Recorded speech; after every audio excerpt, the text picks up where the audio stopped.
앉아있으니까 정말 뒤에서 아이들이 얼마나 뜨겁게 찬양을 하는지 정말 부럽습니다. 제가 5월 5일 날 저희 어머니가 얼마 전에 이제 돌아가셔서 저희 큰아들 작은아들이 제가 이제 좀 슬퍼하는 것 같으니까 미스터 트롯 2를 끊어줬습니다. 미스터 트롯 2인데 저는 정말 미스터 트롯 안 좋아하거든요. 근데 그 체조경기장 갔는데 깜짝 놀랐어요. 사람들이 10,000명 이상이 모였답니다. 그거 꽉 찼는데 가수가 나오기 전에 이렇게 그냥 화면으로 이렇게 얼굴이 비치는데 대부분 60 정도 넘어 왔다 갔다 하시는 분들인데 거의 비명을 지르시더라고요. 가수가 나온 게 아니라 그냥 화면만 나와도. 저는 그게 너무나 어색한 거예요. 그런데 정말 가수가 나오니까 막 난리가 났고 뭐 이상한 불도 막 들고 다 하나씩 다 들었어요. 저희 부부만 안 들은 거예요. 근데 저는 그렇게 하는 모습들을 보면서 참 어색했거든요. 근데 1시간 지나니까 저도 그러고 있더라고요. 그래서 제가 반성을 했어요. 내가 목사님 설교할 때 저렇게 크게 아멘 해본 적이 없는데, 찬양할 때나 저렇게 뜨겁게 해본 적이 없는데, 내가 이제 교회 가면 가장 크게 아멘 한번 해봐야지. 그래서 가장 크게 아멘해서 내 집사람한테 차오면서 연습해서 내가 오늘 많이 회개했다. 우리 목사님 설교할 때 나는 저만큼 크게 아멘 못 해봤는데 이번에 한번 해봐야지. 근데 그게 뇌파가 닮아가는 거예요. 저는 되게 어색했는데 1시간 지나니까 닮아가더라는 거죠.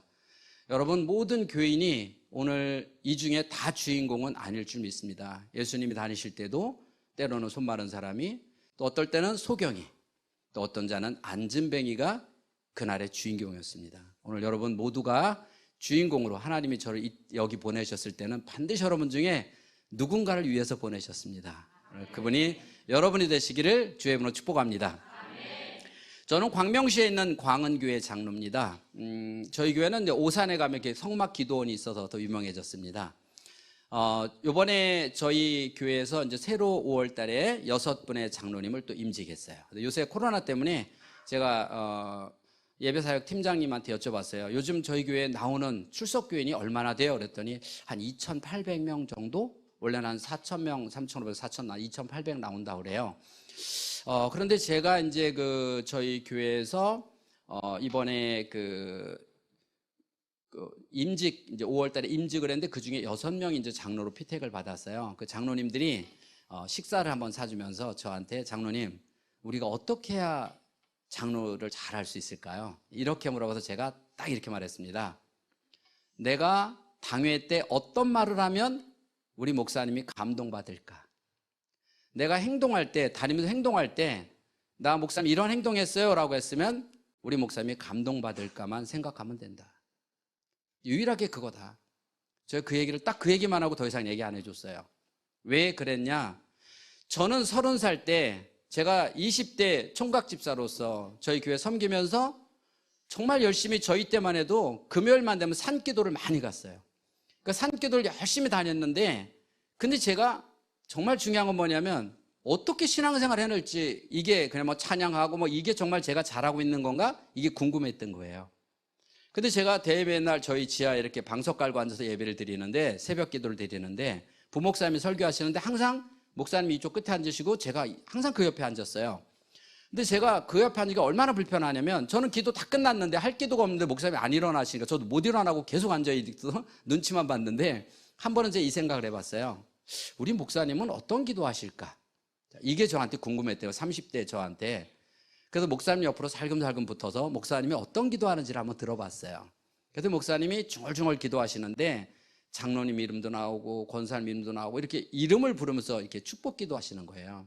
그때 제가, 하나님, 제가 앞으로 10년 뒤에 우리 목사님 새벽 기도할 때 5손가락 안에 저 들게 해주세요. 이제 제가 신앙생활을 어떻게 해야 되는지를 알았어요. 그래서 제가 마흔부터 정말 저희 교회에서 제가 아마 누구도 제 이름 되면 열심히 일하는 사람, 저는 밖에서도 멋있는 거 있으면 어떻게 우리 교회 갖다 놓을까, 맛있는 거 있으면 어떻게 목사님 대접을 할까, 오로지 이 생각만 갖고 저는 10년 동안 했어요. 일을 참 많이 했어요. 근데 정말 열심히 10년을 했으면 기뻐야 되는데 기쁨이 없는 거예요. 왜 기쁨이 없는가 고민을 해봤어요. 그래서 기도원을 들어갔어요. 안 되겠다, 내가 지금 뭔가 병들었어요. 그래서 병들었으니까 기도원을 갔죠. 그래서 제가 월요일 날 일 다 해놓고 저녁에 이제 일주일 금식회로 들어갔어요. 근데 대부분 사람들이 간증거리 하면 금요일, 월, 화, 수, 목, 금까지 금식하면 금요일 날 응답받잖아요. 저는 월요일 날 잠깐 샤워하고 이제 묵상 기도하고 그날은 그냥 편히 자려고 잠깐 묵념 기도할 때 그때 하나님이 나는 네가 10년 동안 일한 거 하나도 받은 게 없다. 10년 동안 제가 얼마나 많은 돈을 썼는지 아세요? 또 얼마나 제가 열정을 투자했는데 하나님은 그 중에 한 개도 받은 게 없으시대요. 그러면서 저한테 상처받은 사람이 스치고 지나가는데 100명도 넘는 사람이 스치고 지나가는 거예요. 전 어떤 일을 할 때 장로님이 홍 집사 그 예산이 되겠어? 이거 따지면요. 장로님 빠지세요. 제가 알아서 할 겁니다. 집사님 안 도와줄 것 같으면 빠져. 내가 알아서 할 거야. 정말 많은 사람들에게 상처를 주면서 일은 잘했어요. 근데 하나님은 그렇게 한 일은 1도 안 받으신 거예요. 제가 너무 창피하고 부끄럽고 다음 주에 그 사람들을 어떻게 얼굴을 볼까? 그래도 일주일 동안 못 내려왔어요. 나한테 일만 시켜놓으면 분명히 그 주변 사람이 목사님한테 일렀을 거예요. 홍 집사가 이렇게 상처 주고 상처. 근데 우리 목사님 한 번도 나한테 야 홍 집사 너 어떻게 일만 시켜놓으면 그렇게 불협화음 이러니 너 그만둬 이 소리 안 하고 매일 잘하신다고 했어요. 근데 돌아보니까 한 번도 잘한 게 없는 거예요. 그렇게 제가 일주일 일하고 그 다음에 기도하고 내려와서 그 다음부터 저는 하나님이 원하시지 않는 곳에 다시는 내가 하나님이 받지 않는 곳에 1원도 안 써요. 다짐을 했습니다. 하나님이 받지 않는 그런 일은 안 한다. 제가 이제 장로니까 여러 사역을 맡으면서 항상 얘기합니다. 만약에 하다가 화나면 집사님 나처럼 미련하게 나처럼 살지 마. 나는 하나님이 안 받는 줄도 모르고 화내면서 성질 내면서 막 일을 했어. 집사님 화내면서 일하지 마. 그 하나님이 안 받아. 나처럼 미련하게 돈 쓰지 마. 집사님 돈 써서 막 열심히 해놨는데 그러고 화내면 그 하나님이 안 받으셔. 내가 미련하게 1년도 아니고 10년을 나는 그렇게 살았다. 여러분 저처럼 미련하게 일하지 마세요. 제가 그 많은 돈과 시간을 광명시에서 했으면요 저 벌써 시장 2번은 했어요. 근데 교회에서는 욕만 남은 거예요. 지금 우리나라는 시골에 가면은요 60 후반 70이 청년회장이에요. 맞죠? 근데 지금 도심의 교회 가면 똑같아요. 시골 교회를 옮겨놓은 거나 똑같아요. 다 고령화가 되어 있습니다. 그런데 왜 우리나라가 이렇게 됐냐라고 하면은 우리는 유일하게 유대인보다 훨씬 더 하나님을 닮은 뇌를 가지고 타고난 민족이 한국이에요. 첫째는 우리나라 사람들이 IQ가요 유대인보다 평균 6이 높아요. 그거 아세요? 유대인이 머리 좋다 그러죠? OECD 국가에서 한국이 가장 높은데 두 번째가 유대인이에요. 거기가 6이나 차이가 나요. 우리나라 사람은요 하나님을 닮아서 정이 많아요. 옛날 떡하면 혼자 먹었어요? 나눠 먹었어요? 다 나눠 먹었죠. 우리나라 사람이요 믿음이 얼마나 좋은 줄 아세요? 앞집 옆집 뒷집을 다 믿었어요. 대문을 열어놓고 살았을까요? 닫아놓고 살았을까요? 열어놓고 살았어요. 그 다음에 성경에 하나님이 부지런해라 그랬죠. 우리나라 사람 부지런한 사람이 어디 있어요? 여러분 우리가 88 올림픽 끝나고 89년도에 TV를 통해서 보니까 세상은 넓은 거예요. 그래서 우리나라 사람들이 해외를 가고 싶어. 특히 미국이 아주 선망의 대상이에요. 근데 미국 사람이 비자를 안 내주는 거예요, 그 당시에. 그래서 비자 안 내주는 도로카도 막 있었어요. 그러다가 미국에서 89년도에 단체 비자를 내줘서 우리나라 아줌마들이 50명씩 떼지어서 미국을 들어간 시기가 89년도에. 근데 우리나라 아줌마들만 가면 한국 사람이 처음으로 들어가면 식당마다 다 이렇게 써붙여놔요. 한국 관광객 음식값 40% DC예요. 10%도 아니에요. 정말 놀랍죠? 우리나라 사람만. 왜 그런가 봤더니요. 한국 아줌마들이 50명씩 떼지어 들어와서 스테이크를 20분 만에 먹고 뛰어나간대요. 이런 세계적으로 놀라는 나라는 없어요. 더 놀라운 사실은요. 마지막 한 조각에는 입에 넣고 씹으면서 막 쫓아가요.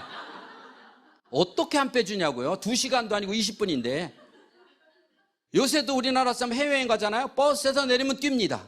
왜 뛰나 봤더니 좋은 자리 맡아서 사진 찍으려고요. 그리고 버스 타면 전부 자요.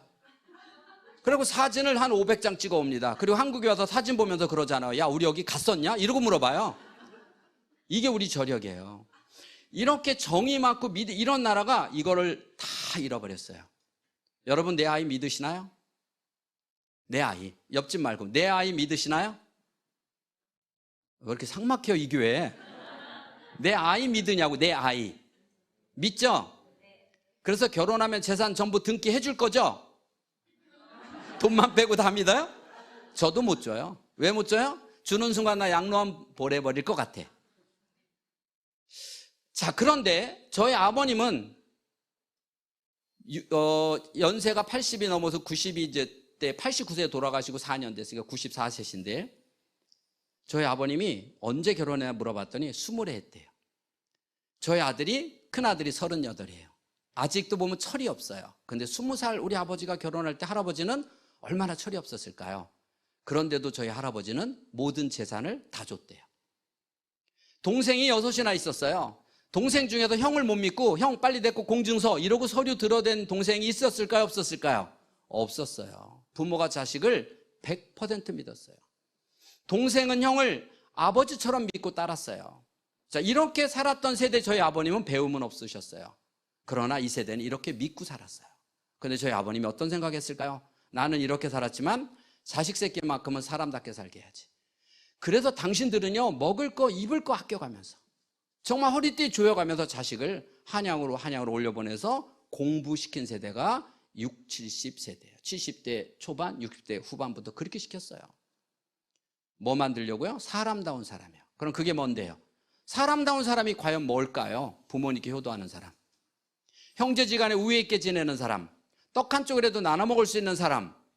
그리고 우리 부모님은 농사져도 힘들게 살았잖아요. 너는 깔끔한 직장생활 했으면 좋겠다. 이런 소박한 꿈을 가지고 한양으로 올려보내서 공부시킨 것 같다. 저는 그렇게 생각해요. 여러분 생각은 어떠세요?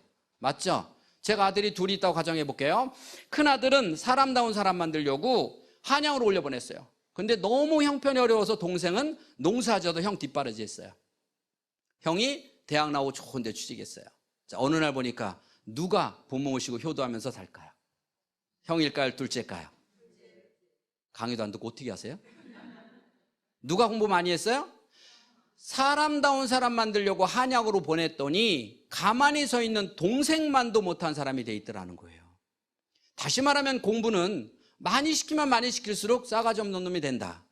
맞죠? 그러니까 내일부터 다 학교 그만두게 하세요. 하나님이 주신 뇌는요, 야, 그렇게 좋냐? 하나님이 주신 뇌는 운해예요, 운해. 이건 우리가 태어날 때부터 우리 운해는 갖고 있어요. 그런데 우리 인간이 만드는 뇌는 좌뇌입니다. 만 30부터 만들어져요. 이 좌뇌가 우뇌보다 크면, 즉 하나님이 만든 것보다 인간이 만든 뇌가 크면 어떤 일이 벌어지느냐? 욕심이 많아요. 그래서 아빠한테도 이겨야 돼요. 엄마도 이겨야 돼요. 친구도 이겨야 돼요. 다 이겨야 돼요. 지면 막 울어요. 그래서 욕심이 죄를 낳고 죄가 사망을 낳고 그 욕심이 이기주의적이고요. 개인주의적이고요. 이렇게 바뀌어가서 이 나라에 미래가 없어요. 저는 어렸을 적에 우리 부모님께 가장 듣기 싫었던 말이 책 읽어라, 학원 가라, 공부해라, 뭐 이래서 제가 박사 된 게 아니에요. 저는 생각해보니까 가장 듣기 싫었던 말이 나누어 먹어. 이 말을 제일 듣기 싫었어요. 저희 어머니는 뭐만 주면 꼭 나누어 먹으래요. 어느 날은 이렇게 삼각형으로 된 박하사탕 1개 갖고 들어오세요. 어디서? 그걸 저희 사남매한테 나눠주시는 거예요. 1개를. 어떻게? 입으로 깨물어서 너 조금 너 조금 이래서 한이 맺혔어요. 어떤 소리를 제일 듣고 싶었을까요? 너 혼자 다 먹어. 전 어렸을 적에요, 가장 한이 맺혔던 게 뭐냐? 저희 어머니는 명절날 옷만 사주면 반드시 한 뼘 기른 거 사주세요. 이거 다 피지도 못하게 입어요. 그래서 한이 맺혔어요. 어떤 옷을 입고 싶었을까요? 그래서 제가 이렇게 짧은 거 입고 댕겨요. 요즘 아침 한이 맺혀서. 그런데 저는 또 학교를 다닐 때 저희 고향이 세종시인데 학교까지가 심리를 가야 돼요. 그럼 4km예요. 4km를 걸어 다니는 거예요. 근데 저희 마을에서 1학년이 8명이 있었어요. 그 당시만 해도 시골에 애들이 많았거든요. 8명이에요. 그러니까 저희 1학년이 학교를 가는데 저희 어머니가 형들한테 동생들 학교 잘 데리고 다녀라 이렇게 부탁을 해요. 그러니까 형들이 엄청 크게 대답을 해요. 근데 저희 집이 마을의 제일 끝집이에요. 근데 저희 집에서 막 마을을 벗어나자마자 형들이 100m 달리기 하듯이 달려가는 거예요. 우리는 어떻게 못 따라가잖아요. 그래서 막 울면서 뒤따라갔던 기억이 생생해요. 그게 전통이었던 것 같아요. 저는 1학년 때 기억은 울면서 달려댕긴 기억밖에 없어요.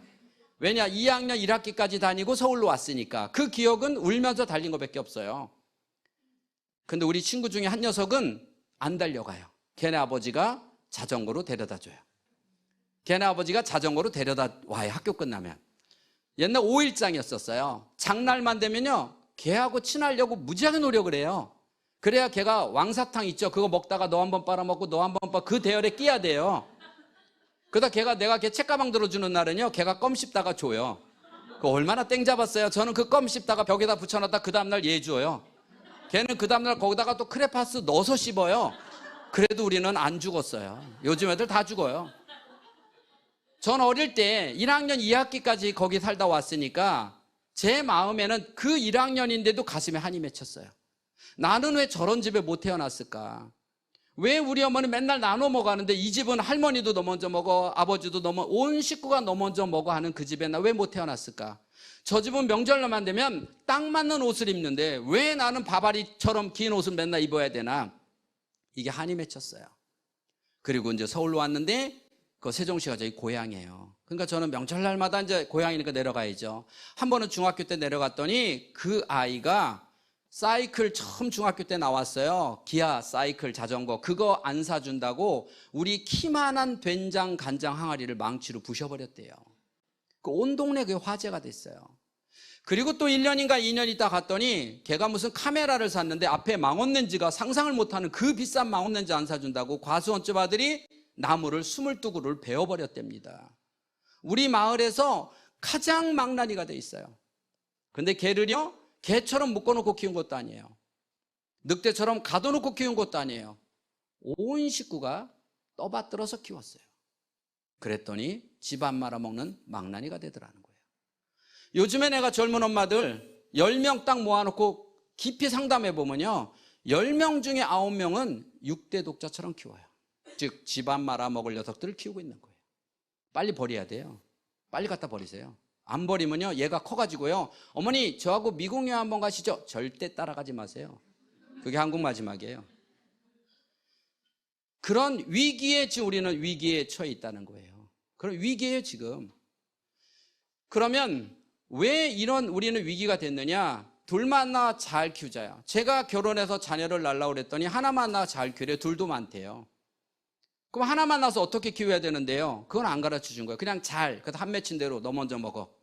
너 먼저 먹어. 이렇게 키운 세대가 지금 40대예요. 그 세대가 애를 낳아서 키워요. 끔찍한 거예요. 끔찍한 거예요. 우리 인간의 뇌 중에서 가장 제가 중요시 여기는 게 뭐냐면 시각 뉴런이라는 겁니다. 시각 뉴런은 뭐냐면 엄마 아빠가 애가 보고 듣는 데서 다투죠. 엄마의 뇌를 찍어보면 엄마의 그 분노, 얘는 쳐다보기만 해도 얘 안에 똑같이 만들어져요. 예를 들어서 아빠가 술만 먹으면 엄마를 때리면 얘는 그거 보면서 왜 아빠는 저럴까? 나는 장가가면 절대 저러지 않을 거야 라고 생각하는데 이 아이 뇌는 아빠와 똑같은 분노가 만들어져서 장가가면 그대로 대물림을 하는 거예요. 여러분 늑대소녀라고 혹시 들어보셨나요? 인도에서 늑대굴에서 6살, 8살 정도의 여자아이 2아이가 구조가 됐어요. 근데 언제 이 아이들이 거기서부터 살았는지는 모르지만 하여튼 구조가 됐어요. 외형은 사람이에요. 근데 안면 근육은 으르렁거리는 거하고 씹는 근육밖에 없어요. 그리고 뇌는 찍어봤더니 거의 사람의 뇌가 아니에요. 밤에 잘 보여요. 날 음식만 먹어요. 결국은 순차적으로 적응 못하고 죽었어요. 구소련에서 2 여자아이가 있는데 한 아이는 엄마가 알코올 중독이 돼 애를 못 돌보니까 3살쯤 된 아이가 집을 나갔어요. 그러다 보니까 들개들이 사는 무리에 함께 어울려서 살았어요. 이렇게 3살 때 잃어버린 2 여자아이 중에서 한 아이가 구조가 됐어요. 근데 10년도 훨씬 지났어요. 그래서 어떤 분이 DNA 검사했더니 쟤 내가 잃어버린 딸이다. 그러면 3살 때는 사람처럼 먹고 사람처럼 말하고 사람처럼 행동했거든요. 근데 구조될 당시에는 개처럼 먹고 개처럼 말하고 개처럼 행동하더라는 거예요. 인간은 개하고 살면 개가 되고 늑대하고 살면 늑대가 된다. 맞죠? 맞죠? 그럼 반대로 강아지 한 마리를 내가 데려다가 10년을 길렀더니 나처럼 말하는 강아지가 주변에 있다 없다? 왜 없을까요? 그럼 인간하고 99.8% DNA가 똑같다는 고릴라를 내가 데려다가 10년을 기르면 사람하고 10년을 살면 나처럼 말하는 고릴라가 있을까요? 없을까요? 왜 그럴까요? 왜 사람은 개하고 살면 개가 되고 늑대하고 살면 늑대가 되는데 왜 모든 동물은 사람하고 살아도 사람이 안 될까요? 하나님이 순차적으로 동물을 만든 게 아니라 동물을 만들고 경계를 완전히 줘서 인간을 만들었어요. 그래서 모든 동물은 어미 뱃속에서 품종이나 종자가 아예 만들어져서 나오기 때문에 그래서 0.2%를 못 바꾸는 거예요. 그래서 동물들은요 태어나서 3개월이면 뇌발달이 끝나요. 소는 사람보다 얼마나 커요? 근데 3개월이면 뇌발달이 끝나요. 그래서 어미 뚝 떼도 혼자 살아요. 그래서 얘네들은 3개월만 지나면 개인지 늑대인지 호랑이인지 고양이인지 구분이 돼요. 근데 사람은 부모가 돈이 있든 돈이 없든 권력이 있든 권력이 없든 아주 공평하게 인간은요, DNA만 빼고는 백지로 태어나요. 백지로 태어나서 얼만큼 15년 동안이라고 하는 긴 1차 뇌발달 단계까지 15년이라고 하는 하나님이 기회를 줘요. 기회를. 자녀를 축복으로 주셨죠. 달란트로 맡겼어요. 예를 들어 여러분에게 돈을 1억을 맡기고 네가 1달란트인지 5달란트인지 하나님이 나중에 보듯이 자녀를 1명, 2명을 맡기신 거예요. 그리고 얼마나 오래 기다리시냐? 15년간을 기회를 주는 거예요. 그런데 사람은 15년이 지나야 얘가 갠지 늑대인지 구분이 돼요. 15년이 지나야 공부를 잘할지 인간성이 좋은지 안 좋을지 알아요. 유치원에 보내는 엄마 아이들은 동물로 말하면 이제 1달 된 거예요. 갠지 구분이 안 돼요. 그래서 유치원에 보내는 엄마들은 다 자기 아이가 천재라고 착각을 해요. 그래서 우유도 아인슈타인 우유만 먹여요. 천재인 줄 알고요. 1학년 엄마들은 서울 우유만 먹여요. 6학년 엄마들은 조금 낮춰서 연세 우유 먹여요. 근데 중학생 돼봐요, 건국 우유 먹여요. 근데 고등학생 돼봐요, 저지방 우유 먹여요. 어디 지방대도 가야 되는데. 속아요. 인간은 속아요. 15년 동안 속아요. 그래서 청소년의 어떤 문제아이들이 뇌검사로 오면 엄마들이 하나같이 말하는 게 뭔지 알았어요? 저희 아이는 그럴 줄 몰랐어요. 그럴 줄 몰랐어요. 저는 제 아이한테 제가 이렇게 학대를 당하고 맞을 줄 몰랐어요. 저희 아이가 밖에서 이런 사고 칠 줄 저는 몰랐어요. 왜? 너무 착했거든요. 맞아요. 속는 거예요.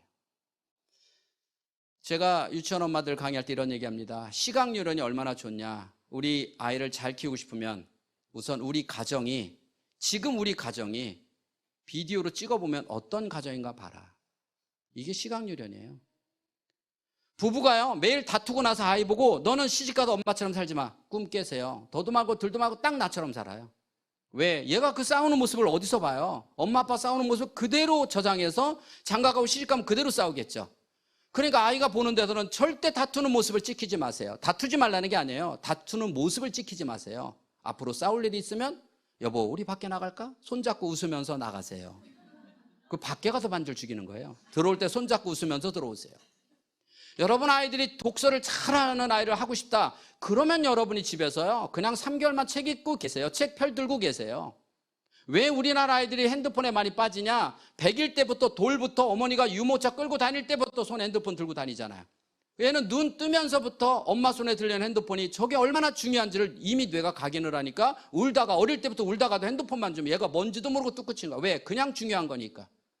그러니까 다 스크린 중독 만드는 거예요. 그럼 핸드폰을 들고 다니지 말라는 게 아니에요. 정 들고 다니고 싶으면 책을 하나 더 가운데 구멍 뚫어갖고 그 안에 핸드폰 넣어갖고 책 들고 다니세요. 성경책 더 좋잖아요. 울다가 성경책만 주면 뚝 끝일 거 아니에요. 시각유연. 제가 엄마들한테 얘기해요. 정말 실험해보고 싶으면 유치원 아이들은 빨리 바뀌니까 엘리베이터만 타면 열림을 누르고 서 있어 봐요. 애가 물어보죠. 엄마 왜 그러고 서 있어요? 누구 오나 봐. 엄마 저 뒤에 누구 오는 것 같아요. 기다려. 안 돼 엄마 나 빨리 학교 가야 돼요. 안 돼 기다려. 이렇게.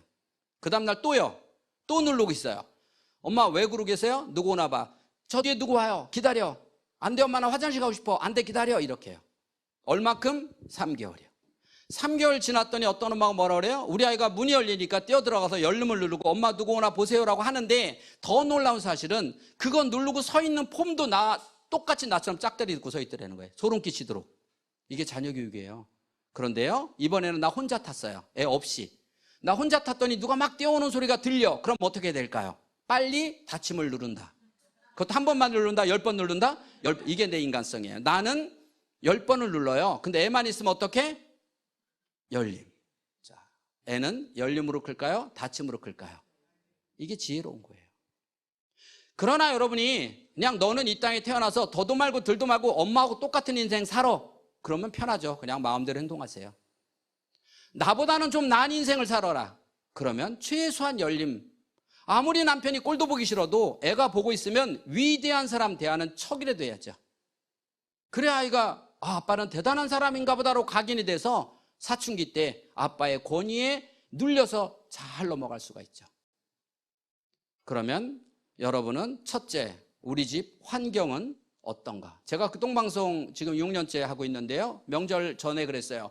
유치원에 자녀를 둔 엄마들은 합법적으로 코로나 때 3년 때 시댁이나 친정을 안 갔다. 만약에 올해도 안 가면 여러분 자녀는 평생 여러분 안 찾아올 거다. 왜? 뇌가 그때 각인되거든요. 평생 안 찾아올 거다. 아이한테 너 평생 엄마 찾아오지 마. 하고 싶으면 가지 마라. 그러나 아이가 최소한 나한테 오게 하고 싶으면 가라. 이왕 가는 거 애가 뒤에서 다 보고 있잖아요. 행복한 척하고 가라. 왜 시댁 가는데 인상 쓰고 가냐? 행복한 척하고 가라. 그래 아이도 행복하게 올 것이다. 제가 그런 얘기를 해준 적이 있어요. 첫 번째는 시각뉴런을 놓치지 말아라. 이 첫 번째예요. 두 번째, 우리 인간의 뇌 중에서 가장 문제적인 뇌가 뭐냐면 내가 누군지 몰라요. 근데 다른 사람은 잘 봐요. 성경책에 있듯이 다른 사람의 눈에 있는 티끌은 잘 봐요. 내 눈에 있는 들보는 못 봐요. 이게 인간의 뇌가 이렇게 만들어진 거예요. 이걸 뭐라고 할 수가 없어요. 그래서 여러분들이 내가 얼마나 애를 망가뜨리는 엄마인지 모르고 사는 거예요, 지금요. 내가 우리 집 환경을 얼마나 공포 분위기로 만드는지, 내가 우리 남편을, 우리 아내를 얼마나 힘들게 하는지 나만 모르고 있다는 거예요. 그러니까 부부가 와서 저하고 상담할 때 그러잖아요. 우리 아내만 바뀌면 돼요. 아내는 뭐라고? 아니에요. 저 인간만 바뀌면 돼요. 왜? 서로 나는 못 보고 상대방만 보니까요.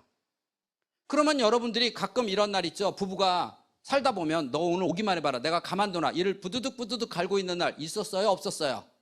있었죠? 그런 날 자기 눈을, 자기 얼굴을 거울로 봤나요? 한번 봐요. 내 눈이 얼마나 무서우면 남편이 집을 못 들어오고 방황하고 있는지 금방 알아요. 근데 그 눈을 누구만 못 봐? 나만 못 봐요. 그러니까 아이들이 거실에도 못 나오고 방에서 꼼짝 맞고 있어요. 그러면 여러분이 집에다가 CCTV 설치해놔 봐요. 그리고 저녁에 1시간씩만 분석해 봐요. 그럼 이 집에서 어떤 애가 나올지 금방 나오죠. 여러분, 저는 언제 처음으로 저를 알았냐? 청년 때 산기도 가는데 목사님이 산에 가서 기도할 때 먼저 회개 기도를 하래요. 처음으로 가르쳐 주시는 거예요. 근데 제가 산에 가서 회개 기도하려고 보니까 산에 올라가면요. 보통 우리가 저녁 10시쯤 올라가면 새벽 3시, 4시에 내려와요. 그렇게 긴 시간인데 회개 기도하려고 보니까 할 게 없는 거예요. 죄진 게 있어야죠. 제가 그날 싸우기를 했나요? 욕을 했나요? 도둑질을 했나요? 할 게 없어요. 근데 회개 기도를 충분히 하라는 거예요. 아무리 고민을 해도 회개 기도 할 게 없어요. 근데 어느 날 아무 멍 때리고 앉아있다 갑자기 제가 성령을 받았어요. 저는 몇 시간을 어떻게 기도했는지도 몰라요. 제가 정신 차려보니까 가을에 그 낙엽이 온 몸도 아니라 머리카락에까지 낙엽이 다 묻어 있어요. 눈물 콧물은 범벅이 돼 있어요. 근데 제가 그 긴 시간 동안에 무슨 기도한 줄 아세요? 딱 하나, 회개 기도예요. 그러고도 눈물이 안 멈춰요. 내려오는 내내 눈물이 안 멈춰서 집에를 들어갈 수가 없어서 새벽 기도도 없는 교회 문 열고 들어가서 눈물이 안 멈춰서 6시까지 있다가 출근한 적이 제가 있어요. 그 시간 동안 내내 처음으로 내가 어떤 죄인인지, 괴수 중에 괴수인지를 처음으로 봤어요. 우리 인간은 살아가면서 내가 누군지를 알아야 돼요.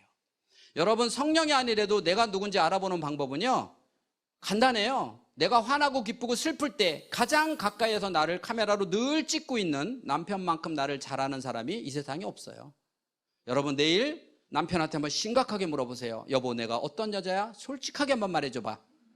그럼 남편이 다시 물어봐요. 너 진짜 솔직히 말해도 되냐? 이렇게 물어볼 거예요. 그럼 솔직히 말해도 돼? 그러면 평상시에 말도 없던 남자가 2시간을 떠들어요. 자, 그러면 남편이 2시간 말하는 거를 얼른 녹음을 하거나 적어봐요. 왜요? 정말 놀라운 사실은요, 2시간 동안 하는 남편 말이 토시 하나 틀린 말이 없어요. 다 맞아요. 그럼 감사해야지. 감사하잖아요. 고마워야죠. 근데 뚜껑이 열려요. 됐다, 그만해라. 너 그만하라 그랬지. 대판 싸워요. 남편이 나한테 하는 말이 다 맞는데 내가 감동받는 게라 뚜껑 열려요. 반대로 내가 남편한테 하는 말은 다 맞아요. 근데 남편이 바뀔 줄 알았더니 남편이 뚜껑 열려요. 내가 아이한테 하는 말이 다 맞는데 어느 날 보니까 아이가 엄마나 잘하세요 그래요. 그거를 잔소리 그래요. 성경적으로요, 잔소리는요 아주 철저하게 사탄의 언어예요. 여러분, 누구도 잔소리로 바꾸지 못해요. 다만 내가 잔소리 많이 하면 그 사람이 떠나요. 영적으로 떠나버려요. 저는요, 저가 어머님들 교육을 하면요, 일회성을 안 해요. 시리즈로 해요. 저희 센터에는 1학년부터 엄마들이 처음 1학년 오면 이제 10명만 제가 시범적으로 가르쳐요. 그러니까 얼마나 경쟁이 치열해요. 그럼 처음에 딱 3월 달에 오면 아이는 일주일에 한 번씩 오지만 엄마는 한 달에 한 번씩 무조건 와야 돼요. 그래서 한 달에 한 번씩 2번 빠지면 잘려요. 그런데 제가 처음 만날 때 일기장을 하나 줍니다. 두꺼운 일기장을 주는데 거기 뭐라고 썼냐면 오늘 나는 어떻게 살았냐? 그리고 주제를 줘요. 한 달 동안 아이와 남편에게 잔소리 안 하고 살기. 얼마큼? 한 달. 그리고 다 써와요. 오늘 잔소리 했다 써면 저는 일기장 검사하는 거예요. 그런데 놀라운 사실은요, 이제는 검사 안 해도 다 알아요. 얼굴만 딱 봐도 엄마 잔소리 안 했죠? 했죠? 다 알아요. 어떻게 하냐고요? 한 달 동안 남편이나 아이에게 잔소리 안 하고 온 엄마는 눈이 떼꺼내 갖고 와요. 얼굴이 헬쑥해 갖고 와요. 제가 어머니 잔소리 안 했죠? 박사님 저 미치는 줄 알았어요. 저 죽는 줄 알았어요. 자녀 교육은요, 미치는 것만큼 힘든 거예요. 여러분 부부가요, 정말 행복하게 살기 위해서는요, 매일같이 일을 부두둑 갈아야 되고요, 매일같이 주먹으로 가슴을 치지 않으면 어느 가정도 그 가정에 행복이 없어요. 그렇게 행복은요, 피나는 노력을 통해서 만드는 거예요. 야, 저 집은 어떻게 저 부부가 저렇게 행복하게 살까? 아니에요. 그런 노력을 통해서 만드는 거예요. 쉬운 거 아니에요. 그런데 우리가 한 6개월 정도 헬스를 하면 사람들이 알아봐요. 너 운동하니? 왜? 6개월이면 근육이 만들어져요. 사람의 뇌는 시냅스라는 근육을 만드는데 3 내지 6개월이 걸려요. 그래서 잔소리 안 하는 훈련을 6개월을 시키면요, 6개월 딱 지나면 이분들이 일기장에다 뭐라고 쓴지 아세요? 요즘 내가 대견하다. 내가 대견하다. 옛날 같으면 남편이 이럴 때 아이가 이럴 때 내가 이렇게 말했는데 요새는 태연하게 괜찮아 사람은 실수할 수 있어라고 말하는 내 모습이 너무 멋지다. 그리고 내 입에서 잔소리가 없어지니까 그 자리에 칭찬이 들어온다. 근데 더 놀라운 사실은 나는 잔소리만 끊었는데 남편이 이렇게 달라지고 아이가 이렇게 달라지고, 결국은 잔소리를 끊어야 돼요. 그거는 여러분 중에서 나는 잔소리 많이 한다? 나는 영적 사람 아닙니다. 철저하게 사탄이의 사람입니다. 교회는요, 교회 온다고 다 하나님 사람만 있는 거 아니에요. 여러분 중에서 물론 차려온 사람 좀 다르겠죠. 어느 교회나 가보면, 어느 집단이나 가보면 20%는 사탄이의 사람이에요. 20%는 영적 사람이에요. 영적 사람의 특징이 뭐냐? 긍정적이에요. 예수님 성경에 보세요. 예수님은요, 여기 예수님 앞에 여기 홍해가 있어요. 어떻게 할까요? 걱정하지 마. 저 눈이 멀었는데 걱정하지 마. 예수님은 다 긍정적이에요. 그래서 여러분 중에서 내가 내 안에 성령이 임재한 사람의 특징은 뭐냐? 긍정적이에요. 자, 오늘 철이 홍양표 박사 온다. 긍정적인 사람 어떻게 할까요? 와, 기대가 돼. 미리 인터넷 검색해보고, 야, 나 오늘 가서 뭔가 하나 배워야지. 이 사람이 긍정적이에요. 주님의 사람이에요. 부정적인 사람 20%는요. 철야 왜 저런 사람이 와? 목사님이 설교하지. 나 안 갈 수도 없고 진짜 가긴 가지만 다음 주는 빠질 거야. 이러고 오는 사람이 20%가 있어요. 근데 문제는 뭐냐? 가운데 60%예요. 이 사람들은 오라면 오고 가라면 가고, 오늘 여기 와서 저분이 강사야? 이러고 앉아있는 분이에요. 근데 부정적인 20%는요, 아무리 열심히 강의해도 안 바뀝니다. 왜? 사탄이의 사람이기 때문에. 나가면서 어떤 생각해요? 거봐, 별 볼 일 없잖아. 다음 주에 오지 말자. 이러고 가요. 긍정적인 사람은 너무 행복해서 가죠. 문제는 가운데 60%예요.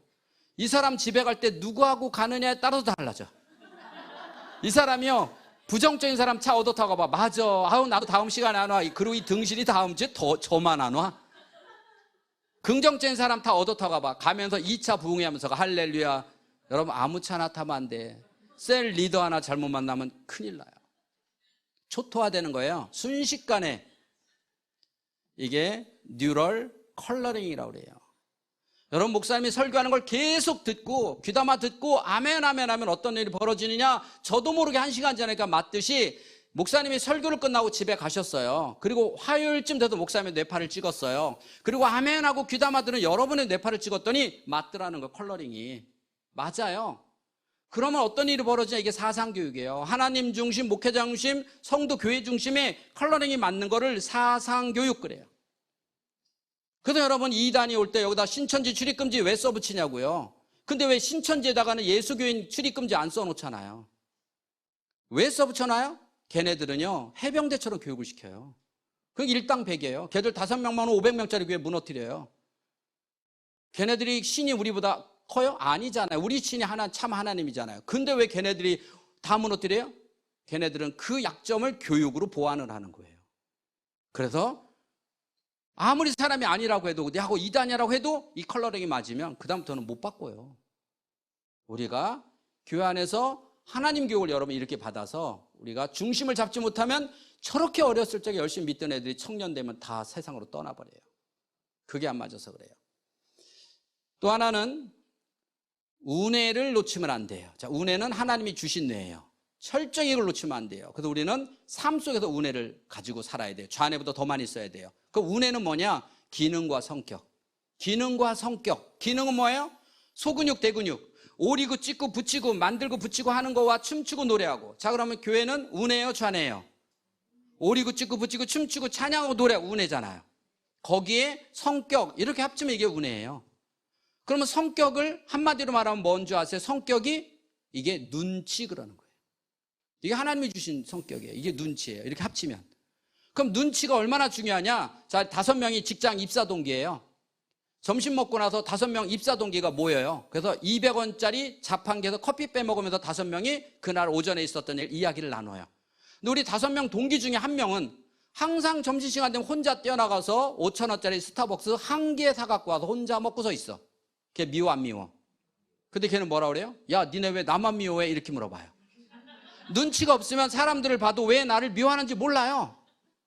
그게 땅에서 매였어요. 하나님이 섭리 하나님의 기도에도 하나님의 눈치를 못 읽어요. 그러니까 내가 응답받았다고 사업했는데 망했어요. 잘못 받은 거죠.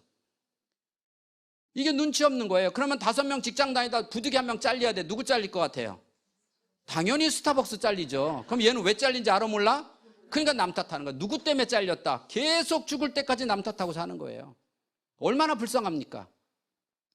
여러분 혹시 쌍쌍바라고 하시나요? 쌍쌍바. 그거를 여러분 세대죠? 자르면 고민한다. 왜?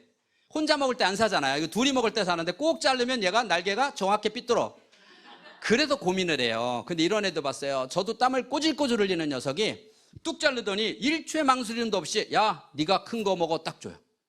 멋있어? 안 멋있어?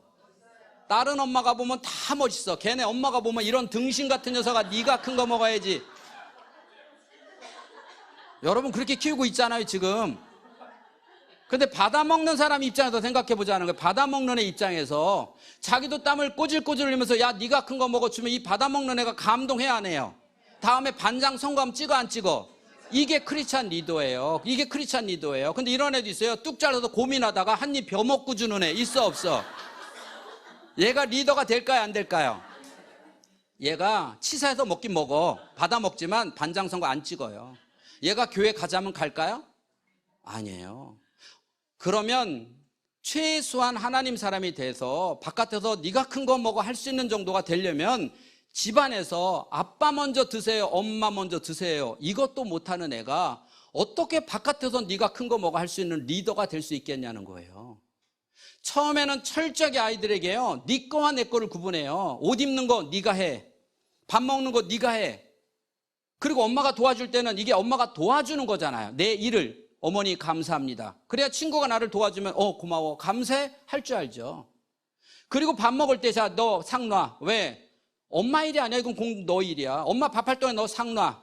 그러면 저는 아이들에게 보통 애들을 만나서 3년 동안의 영재를 만들어요. 특별한 교육이 아니에요. 일주일에 3번씩 부모를 돕는 일을 찍어서 저한테 보내라고 그래요. 왜? 그게 예수님이 하시는 일. 예수님이 너 같으면이에요. 예수님이 너 같은 부모 도울까 안 도울까? 돕잖아요. 그러니까 부모 돕는 걸 찍어서 보내라서 엄마 교육 때 어머니한테 교육시켜요. 일주일에 3번씩 찍어서 보내세요. 그럼 그걸 제가 출력해요. 그럼 아이가 설거지했어요. 그럼 엄마가 아프셔서 내가 설거지를 했다. 수세미에다 퐁퐁을 뿌리고 그릇을 씻으면 된다. 뽀드득 뽀드득 소리가 나면 잘한 것이다. 설거지를 끝내니 엄마가 된 기분이다. 키도 쑥쑥 자란 것 같다. 이런 식으로 발표하는 거예요. 일주일에 3번씩이요. 3편을요. 한 번은 9월달 돼서 작년 9월달에 1학년 엄마가 작년 9월에 전화가 왔어요. 박사님, 아이가요 빨리 씻고 자야 되는데 화장실에서 안 나와요. 그래서 웬일인가 하고 문을 열고 들어갔더니 빨간 고무장갑을 끼고 변기를 닦고 있어요. 시키지도 않았는데 박사님 감동해요. 이렇게 전화가 왔어요. 처음에는 숙제하려고 찍었는데 6개월이 지나니까 얘 눈에 더러운 게 보이기 시작하고 행동으로 옮기기 시작하는 거예요. 생각의 방이 만들어지기 시작한 거예요. 이렇게 하면은 뇌는 뭐 할 때 좋아지냐? 생각할 때. 몸은 운동할 때. 여러분 집에 있는 엄청 비싼 교재나 레고 이 비싼 거 뇌 발달 1도 안 됩니다. 그거 갖고 생각하면서 하는 것 같아요? 아니에요. 분리수거요? 여러분은 아무 생각 없이 하지만 아이들에게 한번 분리수거 시켜보세요. 얼마나 많은 생각을 해야 되는지. 밥상 놓는 거요? 쉬운 거 아니에요. 옷 입는 거요? 어떤 옷을 입어야 친구들이 멋있어 할까? 이게 티셔츠가 앞인지 뒤인지 코디 맞추고 이게 얼마나 많은 뇌 발달인 줄 아세요? 이런 뇌는 엄마가 다 빼앗아 버리고 뇌 발달이 하나도 안 되는 책이나 읽고 앉아있고 레고나 하고 앉아있는 아이들이 다 깡통이 되는 거예요. 저는 다식을 돌려주는 거예요. 그래서 엄마 내가 뭐 도와드릴까요? 아빠 뭐 도와드릴까요? 이런 애가 바깥에서 네가 큰 거 먹어. 리더가 되는 거예요. 어떤 아이들은 바깥에서 친구를 사귀는데 못 사귀어요. 그래서 외로워요. 우울해요. 그럼 두 가지죠. 소심한 아이들. 이미 친구가 그룹이 정해져 있는데 야 나도 껴줘 이 말을 못 해가지고 우울한 애들. 또 하나는 엄마 아빠가 아이 보는 데서 매일 대화하다가 됐다 그만하자 너가 뭔 대화냐 이렇게 싸우는 모습만 찍힌 엄마들. 그러니까 아이들이 친구하고 싸워요. 근데 화해를 못해요. 왜? 방법을 모르잖아요. 그래서 우울해요. 여러분 절대 우울해. 형제가 한 명인 집안과 네 명인 집안은 누가 더 눈치가 좋을까요? 잘 아시죠? 눈치는 눈을 볼 때 좋아진다. 그렇죠? 그래서 형제가 네 명이어야 돼요. 여러분 중에 난 하나다 한번 손 들어보세요. 하나다. 난 애가 하나다 한번 손 들어보세요. 다 눈치 없는 집안이에요. 오늘 밤에 쌍둥이 만들어 봐. 그러면 쌍둥이 못 만들면 애가 내 눈을 보게 하는 거예요. 내가 애 눈을 보는 게 아니라 온 식구가 무엇을 도와줄까로 바라보면 이게 망하는 거예요. 그래서 6대 독자는 왜 그렇게 키웠냐? 너무 이뻐서. 너무 이뻐서. 개처럼 묶어놓고 늑대처럼 가둬놓은 게 아니에요. 너무 이쁘니까 다 해준 거예요. 너무 이쁘니까 다 들어준 거예요. 그래서 망하는 거예요. 미워서 그런 게 아니라 너무 이뻐서. 그러니까 자식은 너무 이뻐서 망가뜨리는 거예요. 사람의 뇌는 좌뇌와 우뇌로 나눠져 있습니다. 하나님이 두 개를 주셨어요. 이게 선택이에요.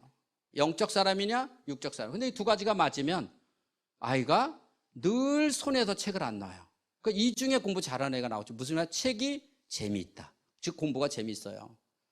우뇌가 좋은 애들은요 어떤 모임이든 제일 먼저 가서 끝까지 앉아 있어요. 왜? 사람이 좋다. 근데 우뇌가 약한 사람은 새로운 자리 가려면 미리부터 겁을 내요. 거기 가서 어떤 어색하고 못 가고. 이 사람은 우뇌가 약한 사람이에요.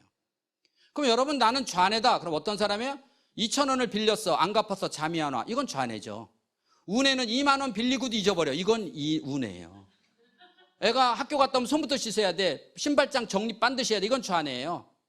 너 내키는 거 먼저 해. 이건 우뇌예요. 목사님이 신방 갔어요. 지나가다가 신방 갔어요. 집안이 깔끔해. 이건 좌뇌예요. 목사님이 신방 간다고 하고 갔는데 집안이 정신이 하나도 없어요. 근데 뭘 잘 찾아와. 정신이 하나도 없는데 뭘 잘 찾아와. 이건 우뇌예요. 공간 지각 능력이 뛰어나서 그래요. 어떤 분이 저한테 질문을 했어요. 집사님이. 박사님 저는 무슨 뇌예요? 왜요? 그랬더니 저희 집은요 정신이 하나도 없는데 잘 찾지도 못해요. 이건 무슨 뇌예요? 그건 정신 나간 뇌예요. 물어보지 마세요. 돈 관계 정확하고 약속 정확하고 맺고 끊는 거 정확하다. 이건 좌뇌예요. 우뇌는 맺고 끊는 게 약해요. 그래서 남의 말에 귀가 얇아서 잘 넘어가요. 자, 들어보니까 나는 좌뇌 같다면 손 들어보세요. 내려보세요. 나는 들어보니까 우뇌 같다면 손 들어보세요. 반반이에요. 그러면 단점이 뭐냐? 나는 좌뇌다. 그러면 단점이 뭐냐? 고집이 세고 잔소리가 많아요. 자, 고집이 세요. 그럼 내가 좌뇌야? 고집이 세. 근데 결혼했는데 우리 남편은 더 좌뇌야. 고집이 더 세. 자, 이렇게 만났어. 행복할까요? 불행할까요? 이게 가장 행복한 부부예요. 여러분 결혼해서 살다 보니까 부부가 맞아서 싸워요? 안 맞아서 싸워요? 이 집은 너무 잘 맞아요. 부인이 빗자루 잡아요? 남자 걸레 갖고 3시간 닦고 댕겨요. 싸울 일이 없어요. 둘이 앉아서 수건개요. 30cm 작았고 딱딱 재면석이에요. 싸울 일이 없죠. 그런데 왜 하나님은 우리에게 이렇게 만나서 축복을 주지 않으셨을까요? 이게 축복이 아니에요. 생각해봐요. 내가 고지식한데 남편은 더 고지식해. 이 집에서 누가 태어날까요? 바로 이 부분이에요. 누가 태어나겠어요? 사람도 아닌 게 태어나요. 여러분 연애가 뭔지 아세요? 나하고 가장 성격이 맞지 않는 사람 찾아다니는 게 연애예요. 내가 마음이 여리면 강한 사람, 소극적이면 적극적인 사람, 내가 느긋하면 급한 사람, 내가 목소리가 작으면 큰 사람, 돈을 못 쓰면 펑펑 지르는 사람. 이 세상에서 나하고 가장 성격이 안 맞는 사람이 나타나면 뇌에서 이상 호르몬이 나와요. 그걸 보고 우리는 맛이 같다 그러는 거예요. 그래서 여러분 시집 가시는 거예요. 여러분 생각해봐요. 그래도 옛날에 나 좋다고 따라다니는 남자들이 좀 있었어요, 없었어요? 없었던 것 같은 사람 말하지 말고 그냥 있었던 것처럼 생긴 사람 말해요. 있어요, 없어요? 그때 지금 남편은 보니까 직장이 없어. 결혼하려고 보니까 직장이 없어요. 직장이 없으면 집안이 좋아야 되는데 집안도 엉망이에요. 그러면은 비전이 있으면 학벌이도 좋아야 되는데 학벌도 하나도 없어요. 그럼 돈이라도 많이 내게 돈도 벌어놓은 게 하나도 없어요.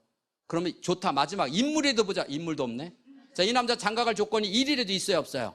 장가 못 가요. 그래서 내가 할 수 없이 가준 남편이 지금이냐. 그 많은 남자 중에 고르고 고민해서 내 인생을 맡겨도 아깝지 않다라고 최종 판단해서 선택한 남자가 지금 남자냐. 자, 전자야, 후자야? 후자.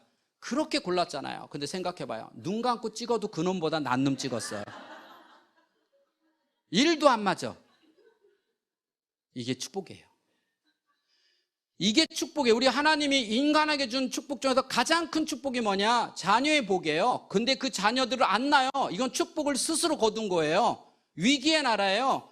옛날에는 여자들이요, 저희 형제가 넷, 그 다음에 5 다 낳았잖아요. 그럼 애 하나 낳는데 2년씩 걸려요. 그러면 10년이에요. 그리고 애 키우는데 10년이에요. 여자들이 20년을 오로지 애 키우는 데만. 그렇게 만들어졌었어요. 근데 애를 하나 낳다 보니까 더군다나 보육시설이 잘 되다 보니까 애를 1년이나 2년 봐요. 그리고 여자들이 내 할 일을 해요. 내 할 일을 하니까 사식, 판사, 검사 모든 초등학교 교사부터 시험에 70%가 여자잖아요. 왜 그럴까요? 왜 그럴까요? 뇌는 좌뇌와 우뇌가 나눠져 있는데 가운데 전깃줄이 있어요. 이렇게 연결돼 있어요, 전깃줄로. 그 전깃줄이 여자가 광 케이블이에요. 남자는 전깃줄이에요.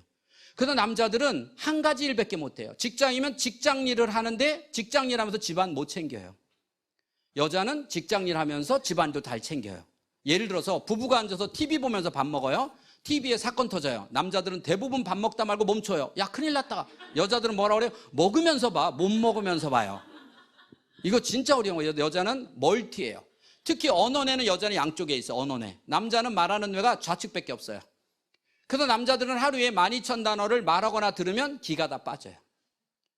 여자는 25,000단어를 말하거나 듣지 않으면 스트레스 엄청 받아요. 그 남자는 집에 갈 때 전구따마로 말하면 99개가 꺼진 거예요. 한 개 켜갖고 집에 들어가. 근데 여자들은 아직도 12,000개가 남아서 너 잘 만났다 이리 와. 계속 말 시켜. 말대꾸해 안 해요. 그래서 하나님이 남자를 극히 사랑하셔서 만든 도구가 뭐냐? 핸드폰이에요. 왜? 여자들 핸드폰 잡으면 2시간 수다 떨잖아요. 끊을 때 뭐라 그래요? 야, 우리 중요한 얘기는 만나서 하자. 2시간 동안 중요한 얘기 안 해요. 그거 만나가지고 3시간 수다 떨어요. 집에 갈 때 뭐라 그래요? 집에서 전화할게 또 이러고 가요. 남자들 말만 시켜봐. 결론만 말해라 그러잖아요. 결론만 말해라.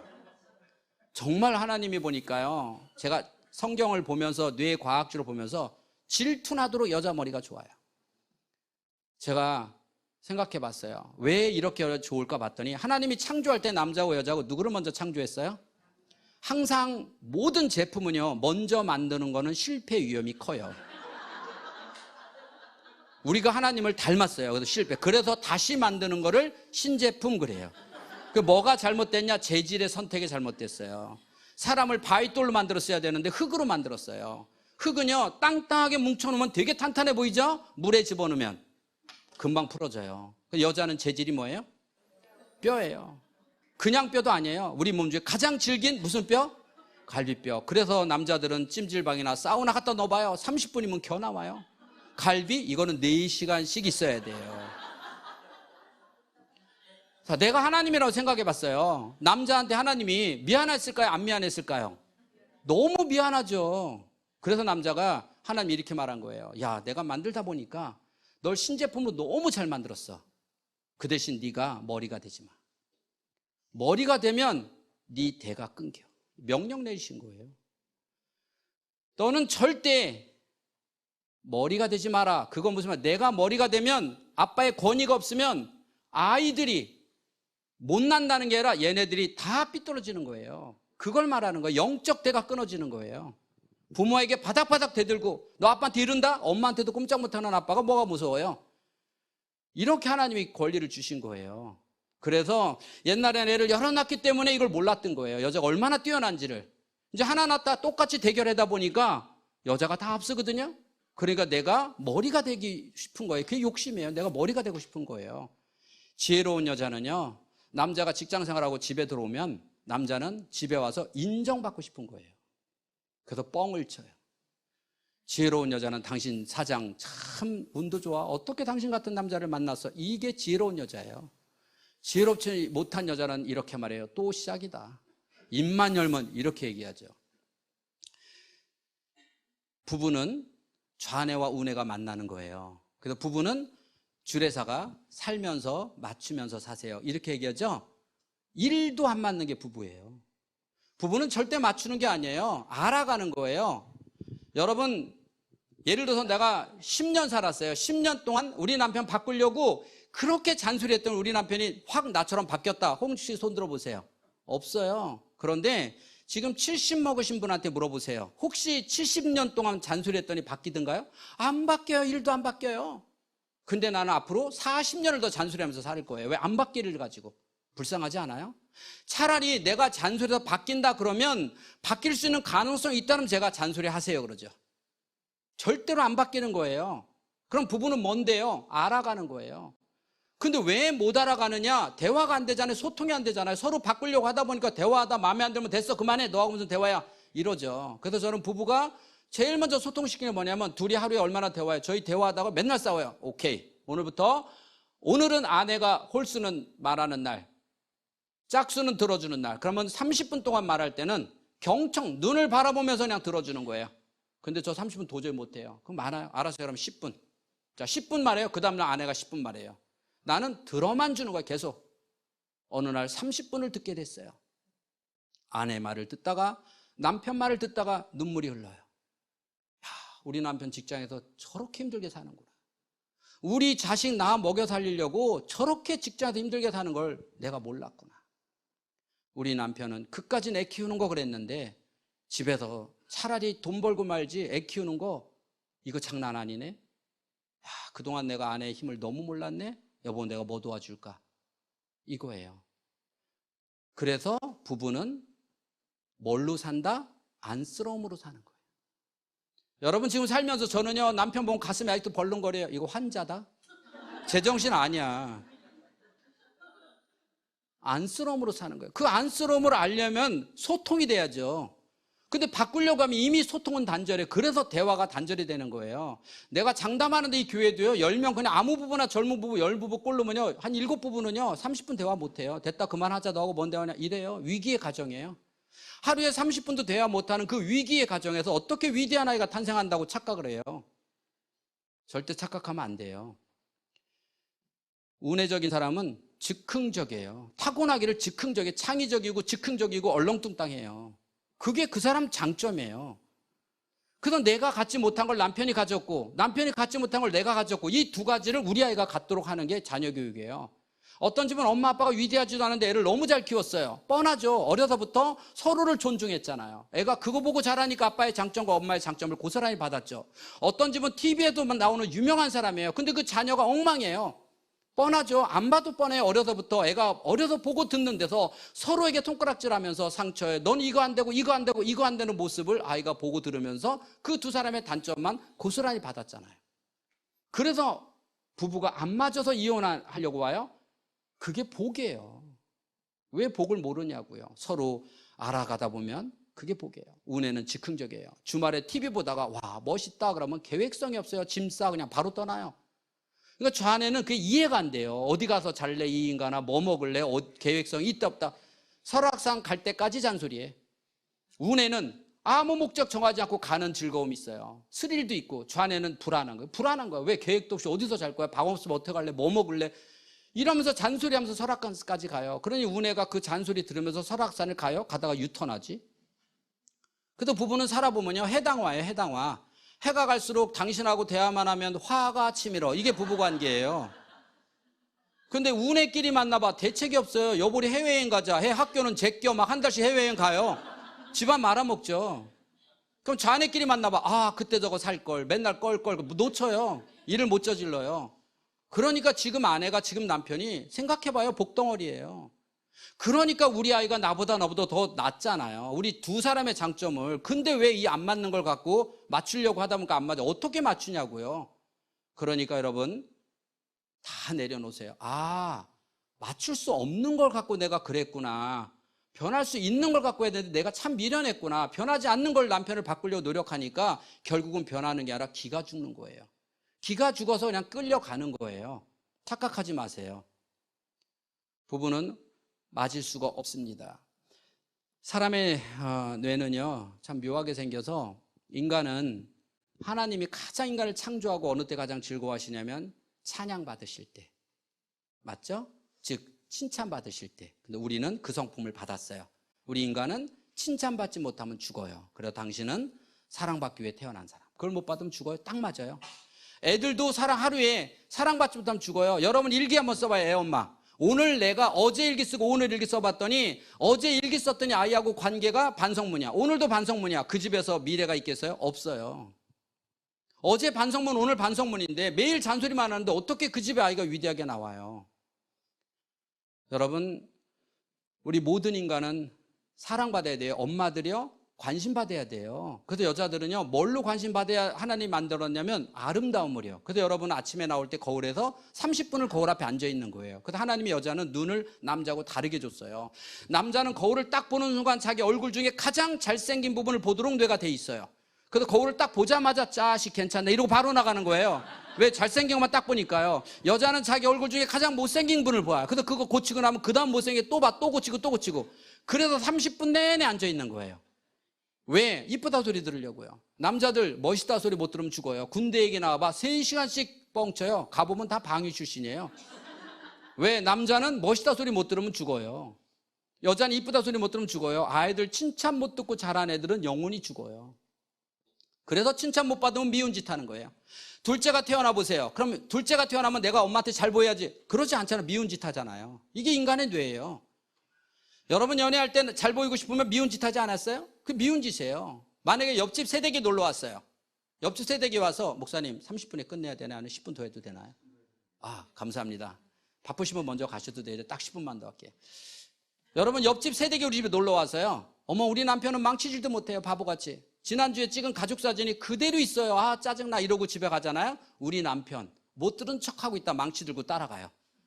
당신 어디가? 내가 한 망치 지라 이러고 따라가요. 미워 안 미워? 니네 집이나 그렇게 박아봐라. 니네 가족 사진은 6개월째 처박혀 있다. 그럼 뭐라 그래? 네가 박어. 그러고 가요. 더 얄미운 거는요. 옆집 가서 망치질 할 때 몰래 가봤어. 정성껏 박을까요? 대충 박을까요?